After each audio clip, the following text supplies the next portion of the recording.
My friends, I sincerely hope your holiday season has been filled with warmth and wonder. Another year has come to a close, and of course that means it's been another year of Nintendo. Games were released, announcements were made, we laughed, we cried. And as usual, now that it's over, I can't help but reflect on it.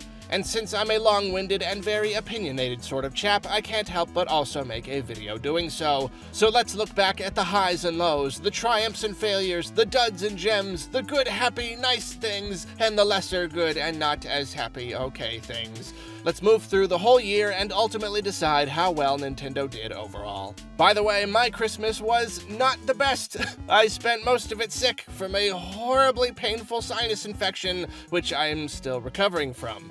Also, my house is filled with loud family members right now, making recording completely impossible. Because of all this, I must apologize for the lack of visual on me, and also the inconsistent recording quality of this video. Most of it was recorded before I got sick, and the rest was recorded like you're hearing now, while I'm still recovering, and also in my car, bending over at an awkward angle from the passenger seat back into the back seat where the microphone is. It's good. It's good, but you gotta do what you gotta do because this video is important to me and I wanted to make sure I got it to you in good time, so I hope you can bear with me. So sit back, snack on some leftover Christmas tacos, and please enjoy Nintendo in 2019, the review. Interestingly enough, one of the very best Nintendo-related things to happen in 2019 came right at the very start of the year. It was a quiet change to the company's policies regarding copyright and their content on YouTube. They announced that they would no longer be flagging videos and taking their ad revenue simply for featuring audio or visual elements from Nintendo games. They also ended their creator program, which was a very unappealing system where creators could make Nintendo content, but only on specific games, and they had to share most of their revenue with Nintendo anyway. It might not have been a big blockbuster game or a new Switch model, but for YouTubers such as myself, this was everything as exciting. I'd found ways to avoid the copyright hounds most of the time up to that point, but it was a constant issue to deal with, and there was always this fear that Nintendo would zero in on me and start manually flagging my videos, which could have potentially tanked my entire channel. So the fact that they had finally rethought the whole YouTube thing was naturally a huge relief. But perhaps more importantly, it said something about them as a company. They've been accused of being old-fashioned and tone-deaf in the past, so finally accepting the importance of YouTube essentially as a free marketing platform, and not to mention finally acknowledging the concept of fair use, which is not something that YouTube demands of any company, was a massive step forward for them. That was certainly a wonderful start to the year, but things soon turned dark and cold. It wasn't long before another big piece of news came from Nintendo, this one in the form of a video update on the development of Metroid Prime 4. Of course, I was ecstatic to watch it and see what was going on with what is perhaps my most hotly anticipated game, but I wasn't very far into the video when I started to sense that something was wrong. I remember being like, this isn't how you talk about upcoming games. This isn't how you do happy updates. And then it came, the news that Metroid Prime 4 hadn't been living up to expectations, so they were giving the project to Retro and starting all over. Oh, it was like a punch to the gut. I mean, don't get me wrong, it still exists, and it's nice that Retro is handling it now, and if that was the decision they needed to make, then I'm super glad they made it. But wow, that was rough news to take. I think it stung all the more because I had just started telling myself that teases for the game were finally within the realm of possibility. I figured that maybe the game had been in development for half a year or so before the big E3 announcement, so by early 2019, there was a good chance it had been in development for 2 years. That's a good amount through the whole process. That's just enough for them to start teasing us a bit, maybe even showing us some tiny clips of gameplay, and that was exactly when it restarted. Oh, rough stuff. It's been almost a year since the news, and even now, it will be another year before we get to that same point again, and it could be 2 more years than that before the game even releases. But I digress. That wasn't the only grim occurrence in early 2019, however. In late February, we received news that was somehow even sadder. Reggie Fils-Aime, our precious Nintendo of America president, creator of memes, kicker of tushies, and taker of names, Fils-Aime himself, announced that he was retiring His body was ready to quit the executive business. It felt a little like a best friend moving away forever. It felt like one of your favorite restaurants closing down. It felt like losing one sock from your very favorite pair and never, ever finding it. It was the end of an era. On the bright side, though, Reggie was replaced by Doug Bowser, who immediately gave everyone a pretty good vibe, on top of, literally being named Bowser. He hasn't done much to provide us with good inside jokes and memes yet, unfortunately, but it still feels like he's got some potential in that department, and his career as president is still in its infancy. Also, I thought Reggie was gonna head to Maui and kick up his feet by the beach or something, but instead he spent the whole year giving guest lectures at universities and just being a really cool guy and a great resource to aspiring business people. He even got himself a Twitter right when he left Nintendo, which was something we'd been hoping for years, so that's been fun too. If there's something that really makes all this feel a little more okay, though, Reggie follows me on Twitter. Nintendo had a bunch of people in their brand ambassador program make short videos for Reggie's retirement, and I did, and after that, he followed me. And I'm sure he's got me muted, and he was just trying to be polite, but I don't care because Reggie followed me. Oh hey, this isn't a bad opportunity to show you that video I made, so here you go. Hey there, Reggie, my name is Arlo, and I just wanted to say... Okay, sorry, I'm ready now. Reggie, I just wanted to say thank you from the very bottom of my heart. I'm sad that we never got to do the massive road trip collaboration video I always imagined we would do someday, but I'm so thankful for all the years that you have given us at Nintendo. And Doug, you've got some big shoes to fill, but I know you'll do a great job. Reggie, don't go! Finally, if there was one more unpleasant thing about the beginning of the year, it was what I called the Great Nintendo Direct Drought of 19. We are not owed Nintendo Directs during specific months. There are patterns, but technically they can come whenever they want. Just because we'd gotten Directs the last few Januaries didn't mean we had to get one this January. The Direct would come when Nintendo was good and ready.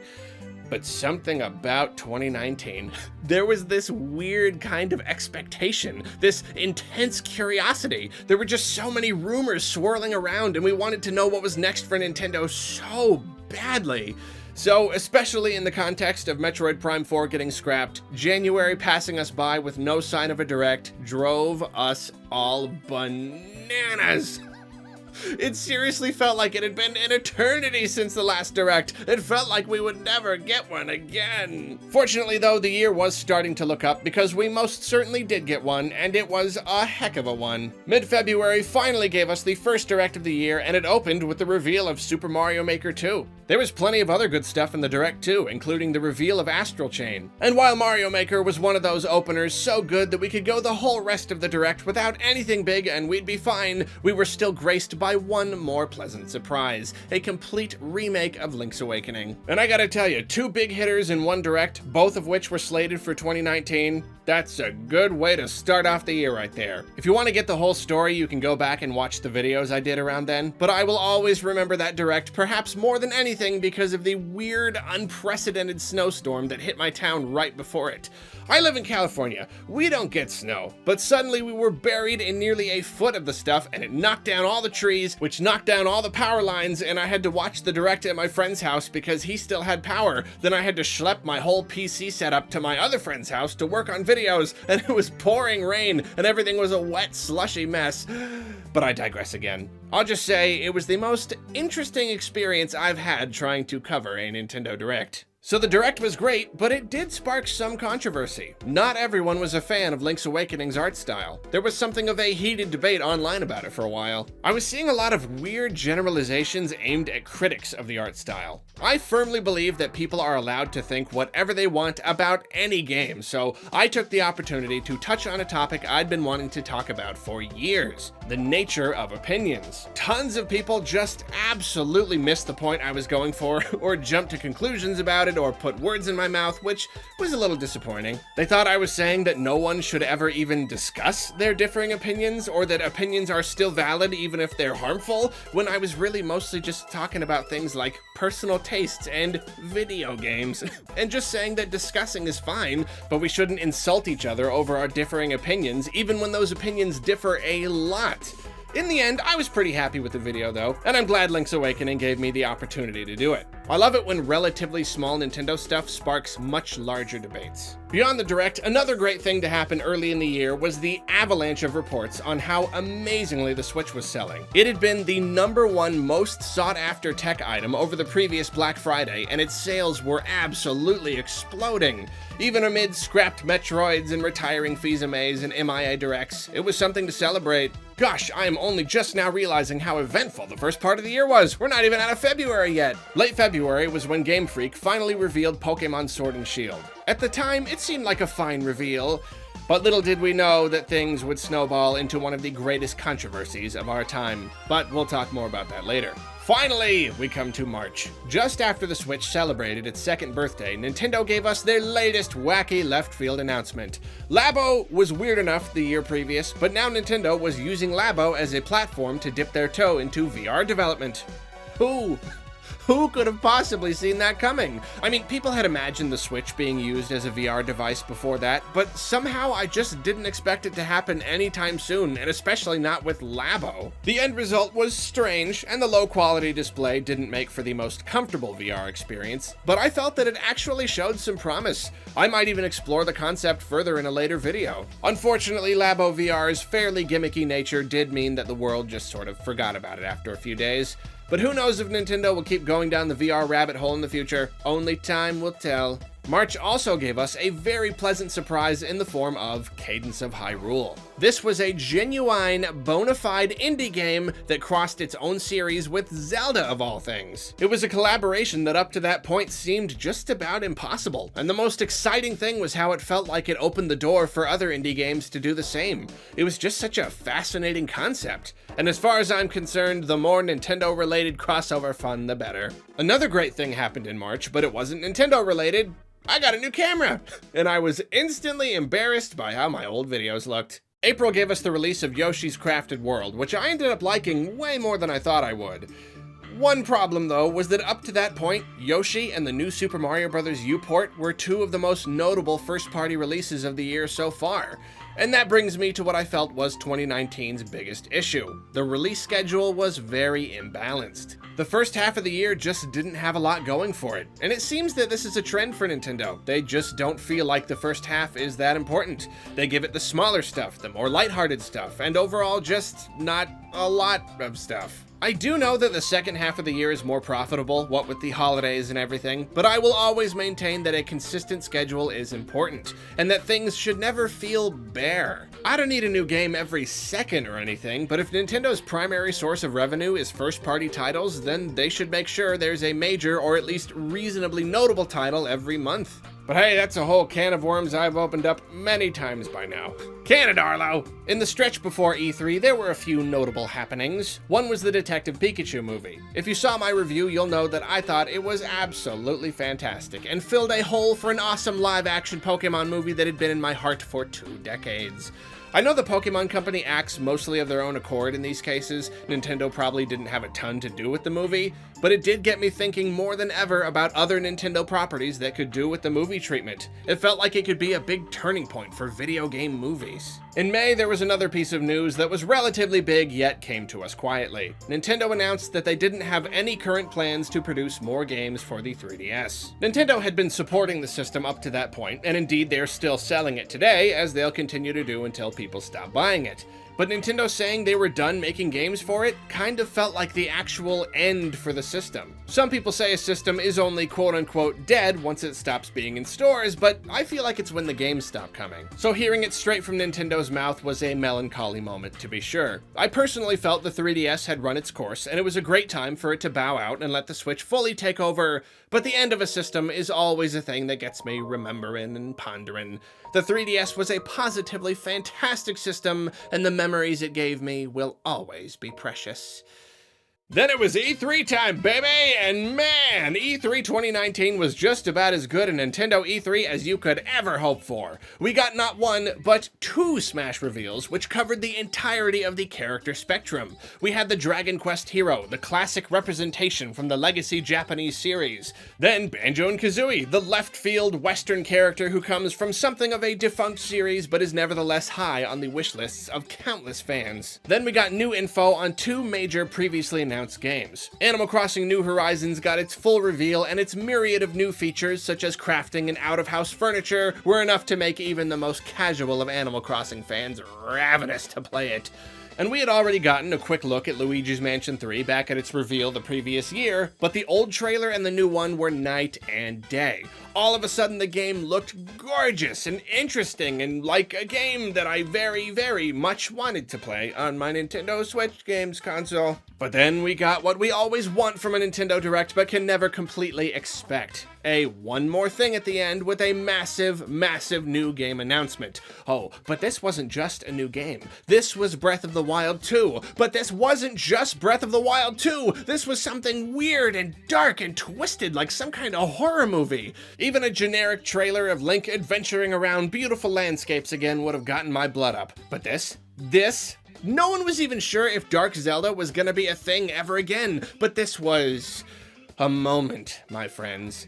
I didn't know this was going to be a thing until just this second, but the Breath of the Wild sequel reveal gets Arlo's Best Moment of 2019 award.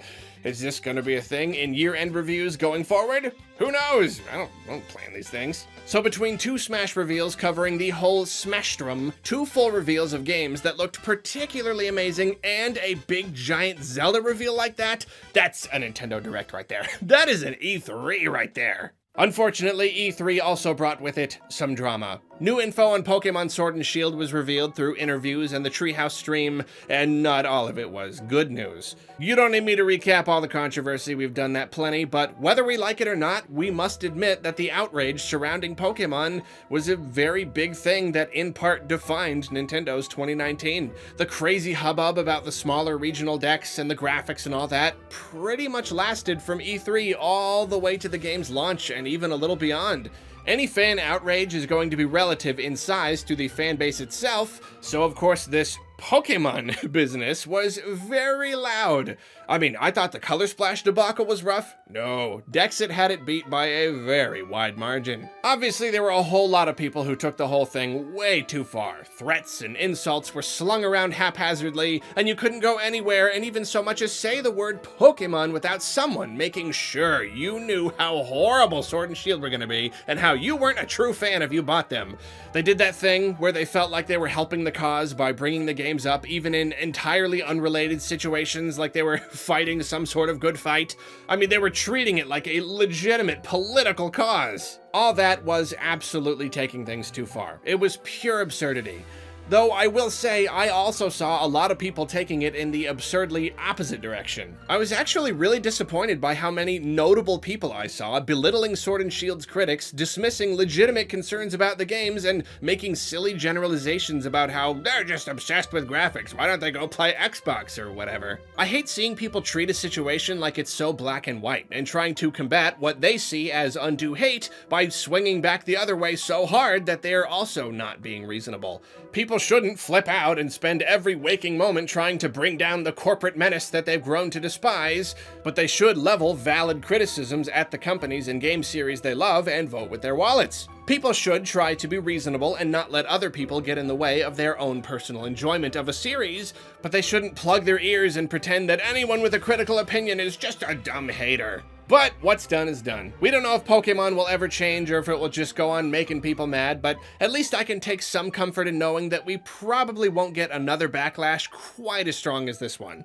It was a really big deal with the series' first home console-ish release, but if we're lucky, the ice has already been broken, so to speak, and we won't get any more straight-up internet wars that take up half the year. Back to awesome things about June, though. The end of June was the official end of the first half of the year dry spell. Super Mario Maker 2 launched, and I thought it was just terrific. Yeah, it had some issues with the online, who'da thunk, but it was great to finally have something meaty for everyone to sink their teeth into and get really excited for. It felt like there was this, yeah, alright, now things are moving, kind of vibe in the Nintendo world. I will say, though, the game didn't end up making as big of a splash as I thought it would, and it's pretty disappointing. The original game was a big hit on the Wii U, spawning entire channels on YouTube. And the Wii U itself wasn't a big seller, so it felt like that was just the power of the game. It felt like that was a trial run, if anything, and that Mario Maker finally hitting a very successful console would launch it into crazy success and new levels of YouTube obsession. But that just kinda didn't happen. There was a fair amount of buzz, but nothing like what I expected. The game hasn't invaded YouTube by any means. I even expected to be doing a whole bunch of Mario Maker content because I thought people would really like it, but my fan levels video was one of my worst performing videos of the year. Just kind of surprising. My only guess is that the game had one chance to be a fresh new phenomenon, and it had that on the Wii U. By the time the sequel came around, it just wasn't as exciting anymore. Who knows? At least the game is great though. I couldn't wait to really dig into it and spend a whole bunch of hours just, oh wait, can't do that because then we got Fire Emblem, another super engaging game that wanted to take up all my time. I'd say Three Houses was another particularly high highlight. A particularly light highlight? Whatever. It was one of the best parts of Nintendo's year. It's already awesome enough when a beloved series gets a new entry that really pleases fans, but it's extra special when that entry is a big success and breaks out into an even bigger audience than ever. Three Houses was my first Fire Emblem game, and I've heard countless people saying the same for themselves. And the general consensus is that the game is terrific. Great story, addictive gameplay loop, and loads of content. I give my strongest of kudos to the Fire Emblem team for making one heck of a game and roping in a bunch of new fans, myself included. I'll return to the major releases in a bit, but let's hit on some more things of note about the second half of 2019. Three interesting things happened in August. One, Nintendo gave us very compelling evidence that they are working on Super Mario Sunshine 2, and definitely not just a summer-themed greeting card with no hidden meaning at all. Then, less pleasantly, Nintendo started shutting down music channels on YouTube. We were all so happy about them relaxing their stance on copyright on YouTube, so it was particularly disappointing that they would still decide to crack down on people who had been uploading Nintendo music peacefully for years. It's one of those things where Nintendo was completely in the legal right, but without any actual place to purchase most Nintendo soundtracks, these channels weren't doing any harm.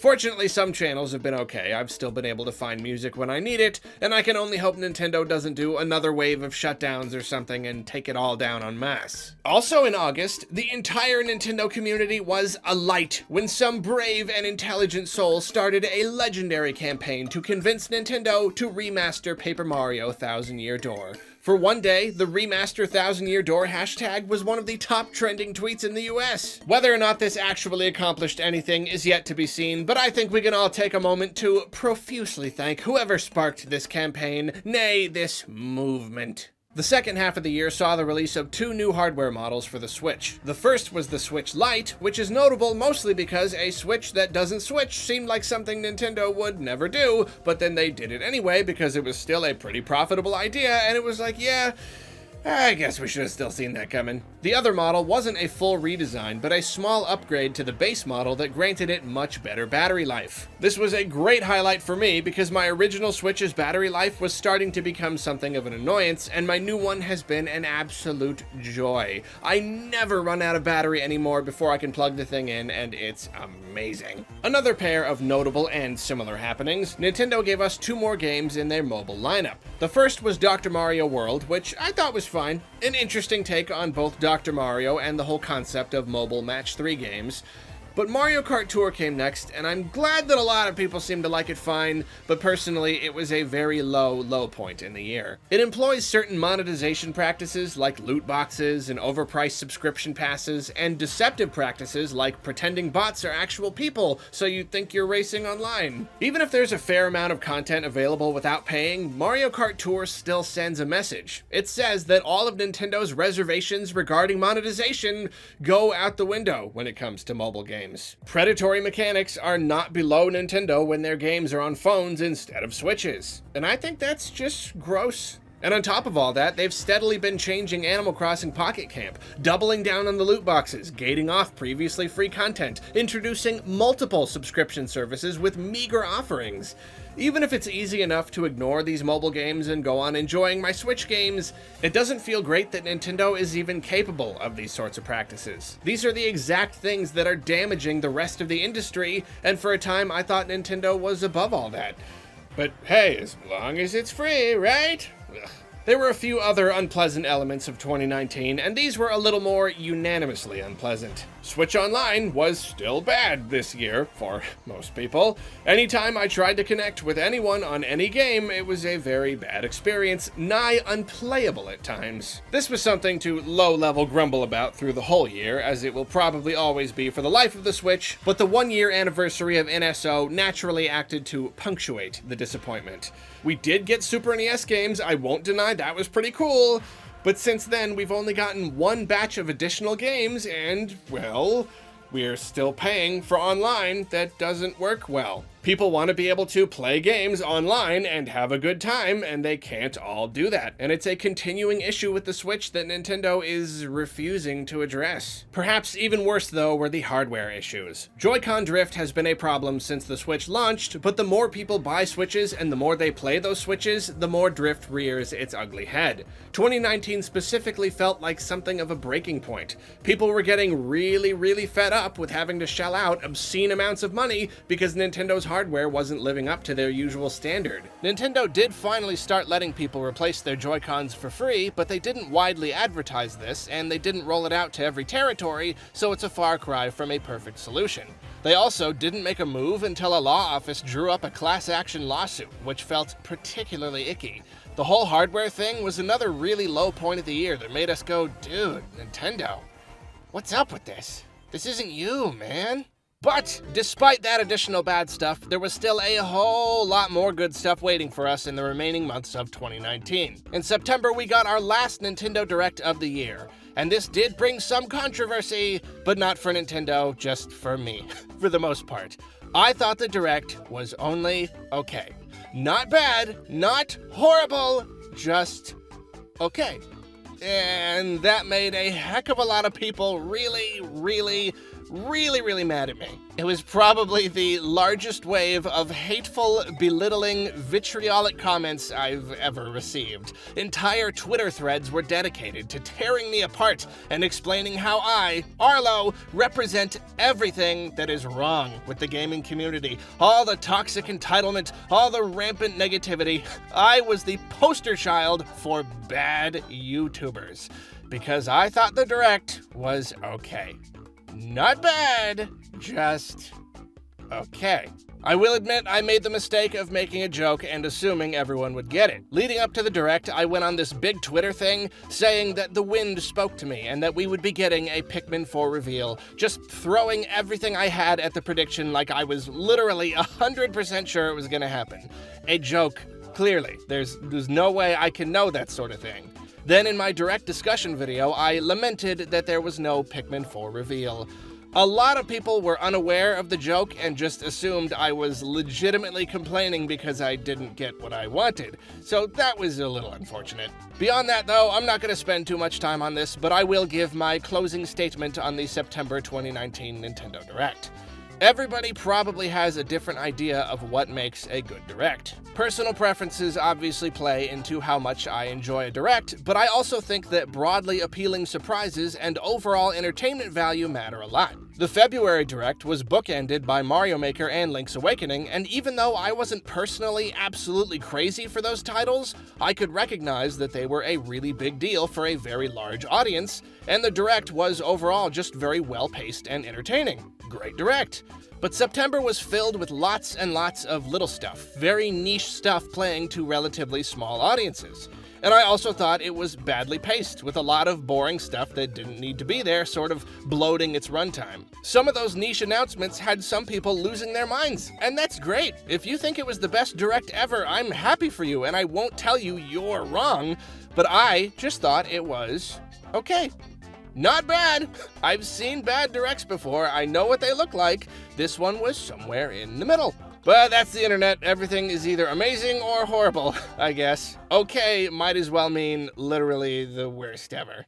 But that's all I'm gonna say about that, because you know what else 2019 gave us? A crazy flow of games all the way through its final months. In the span of only a few months, we got Astral Chain, Demon X Machina, Ring Fit Adventure, Link's Awakening, Luigi's Mansion 3, and Pokemon Sword and Shield, as well as some notable third-party titles, including Dragon Quest XI, Dragon Quest Builders 2, and The Witcher 3. And you know, I will say one final time, it did seem like an oversight to have such an empty first half, then cram the second half so full that titles were competing with one another. It felt like Nintendo sent Demon X Machina out to die. They put it mere weeks after Astral Chain, which was another third-party developed exclusive that had a lot more hype behind it, practically forcing customers to choose which one they wanted. Then, only a week later, Link's Awakening released. Like it wasn't bad enough that it had to compete with Astral Chain, but a Zelda title too? Demon X Machina was so long coming that it felt like the hype had already all but died, but it probably would have still been worth delaying it into 2020 just to give it a tiny bit of breathing room.